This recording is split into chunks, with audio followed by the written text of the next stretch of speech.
C'est une discipline qui n'a de mixte que le nom, tant en France. Elle est devenue presque exclusivement féminine, le yoga. C'est pour cela que de plus en plus d'ateliers destinés aux hommes s'ouvrent un peu partout en France, afin de les initier à cette pratique qui leur est parfaitement adaptée et qu'ils méconnaissent. Gaël Courcel et Muriel Drouillat.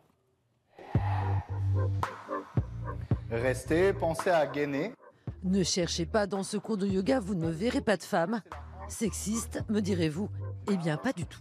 Si tout de suite on va faire une pratique similaire à celle qui serait proposée dans un cours dit mixte, on va travailler jambes tendues et nous on va se faire mal en fait. Et c'est là que nous on pêche un peu, hein. Toucher les pieds c'est un univers lointain.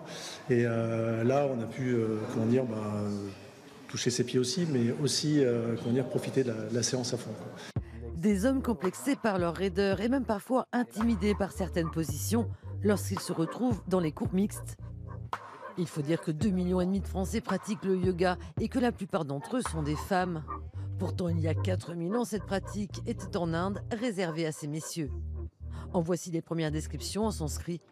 Yoga veut dire rejoindre ou unir. Une spiritualité que cet ancien pratiquant d'arts martiaux propose aujourd'hui dans son cours, en version plus musclée. On met l'accent sur la force du haut du corps. Ça, les femmes, c'est ça qui pêche un peu chez elles.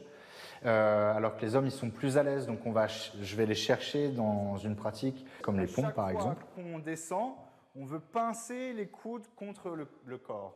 Je pense qu'une pratique intense, ça casse aussi un peu les résistances mentales. Et donc, c'est plus facile de rentrer dans des exercices de détente ensuite.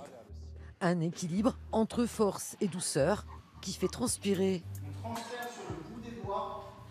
Alors les hommes vont-ils craquer pour cette pratique ancestrale? Allez voir ainsi, cela ne nous étonnerait pas.